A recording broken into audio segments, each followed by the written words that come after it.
Good morning my dear students. आज मैं आपको क्लास 8 मैथ का लेसन 7.3 राशियों की तुलना कंपेयरिंग क्वांटिटीज का क्वेश्चन नंबर 9 एग्जांपल का लेके आया हूं। इसमें क्या किया है, वर्ष 1997 के अंत में किसी शहर की जनसंख्या 20,000 थी। इसमें 5% वार्षिक दर से वृद्धि हुई। वर्ष 2000 के अंत में उस शहर की जनसंख्या ज्ञात कीजिए। ठीक है, तो आपको एक चीज बता दूं, 1997 के अंत में है, अर्थात क्या हो गया, 1997 से 1998 तक एक वर्ष हो गया। ठीक है, और 1998 से 1999 तक कितना हो गया, 2 वर्ष हो गया। और 1999 से और कितना हो गया, 2000, ये कितना हो गया टोटल, एक वर्ष एक वर्ष एक वर्ष, टोटल कितना हो गया हमारा, 3 वर्ष हो गया। ठीक है, अब 3 वर्ष हो गया।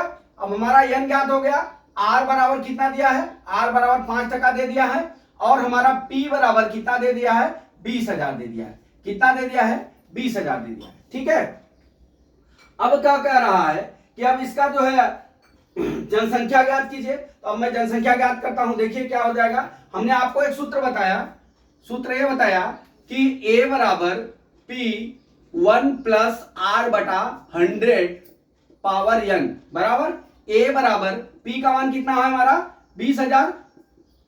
20,000 लिख लिया, गुणे 1 प्लस r का मान कितना दिया है हमारा, r का मान 5%, कितना दिया है, 5% दिया है। अब बटा कितना हो गया, 100 हो गया, घाते n बराबर 3 वर्ष आ गया। ठीक है, हमने 3 वर्ष निकाल लिया। अब हम क्या करते हैं, 5 एकम 5, 5 विषम 100 हो गया, बराबर कितना हो गया, 20,000 1 प्लस 1/20 घाते कितना हो गया, 3 वर्ष, बराबर है कितना हो गया, 20,000 गुणे, यहां लघुत्तम ले लीजिए, तो 21/20 घाते 3 हो जाएगा। ठीक है, अब यहां कितना हो जाएगा, 20,000 गुणे 21/20 गुणे 21/20 और गुणे 21/20 हो गया। अब 3 जीरो है, तो 1 2 3 जीरो काट लीजिए, 1 2 3 जीरो। ठीक है, 2 दहा में 20 और ये कितना हो गया, 2 पच्चे 10 हो गया। अब बराबर कितना हो गया, 5 गुणे 21 से कितना, 441 हो गया, गुणे 21 बटा कितना हो गया हमारा, 2 हो गया। ठीक है, अब ये काट लीजिए, 2 दूना 4, 2 दूना 4, 1 5, 2 पच्चे 10 हो गया। अब गुणा कर लीजिए इसमें, अब गुणा करते हैं, 220.5 गुणे 21 कर लीजिए, ये 5 हो गया, 0 हो गया, यहां कितना हो गया, 2 हो गया, यहां 2 हो गया, पूरी संख्या उतर जाएगी, कटकुट 2 पच्चे 10 हो जाएगा, 2 दूना 4, 2 दूना 4 हो गया, ये 5 हो गया, 0 हो गया, 3 हो गया, 4 तो 6 हो गया, यहां कितना हो जाएगा, 4 हो गया, एक अंक पे दशमलव बराबर। अब ये कितना हो जाएगा, 5 गुणे 463.05 हो गया। अब गुणा कर लीजिए, अब ये गुणा करेंगे तो कितना हो जाएगा, 5 पच्चे 25, 5 पच्चे 25 को 5 हाथ में आया 2, 25 हो जाएगा, 5 या 15 को 5 हाथ में आया, 5 छक्का 30 1 31 हो गया। ठीक है, 5 छक्का 30 1 31 हाथ में आया 3 और 5 चौका 20 3 कितना हो गया, 23 हो गया, एक अंक पे दशमलव हो गया।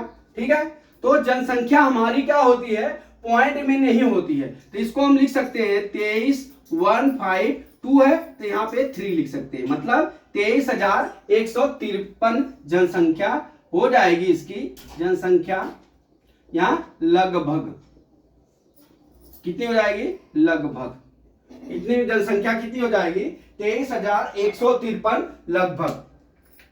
तो देखिए दोस्तों, इसमें कुछ करना नहीं था, यहां पे आपको खाली एक ही चीज का ध्यान देना है कि वो वर्ष 1997 के अंत में बोल रहा है और वर्ष 2000 के अंत में पूछ रहा है। तो आपको इस तरह से 1997 से 1998 एक वर्ष, 1998 से 1999 एक वर्ष, 1999 से 2000 एक वर्ष हो गया, ये टोटल कितना हो गया, 3 वर्ष हो गया। अब हमारा r बराबर 5% दिया है, p बराबर 20,000 दिया है, तो हमने आपको सूत्र मिश्र धन ज्ञात करने के लिए बताया, कुल जनसंख्या a बराबर p 1 प्लस r बटा 100 घात पावर कितना हो, तो बताया हमने n बताया, तो 20,000 गुणे 1 प्लस 5 बटा कितना लिख लिया, 100 घाते 3 लिख लिया और काट लिया, कितना बच गया, 5 एकम 5, 5 दूना 10, 1 बटा 20 बच गया। अब एलसीएम ले लेंगे तो 20 1 21 बटा कितना हो गया, 20 घाते 3 हो गया, वही कर दिया। और यहाँ पे हमने ये ध्यान रखना कि कभी भी जनसंख्या जो है ना दशमलव में नहीं होती है, आदमी दशमलव में नहीं होता, आदमी पूरा में होता है। ठीक है, तो इसमें क्या करते हैं, हमारा कितना आ गया 23,152.5 आ गया। ये 5 से ऊपर है तो हम लिख लेंगे 23,153 जनसंख्या लिख लेंगे यहाँ पे लगभग। तो दोस्तों मैं आशा करता हूं कि ये सवाल आपको समझ में आ गया होगा। अगला सवाल का मैं फिर लेके आता हूं। जय मां सरस्वती, जय भारत माता, जय जवान, जय किसान।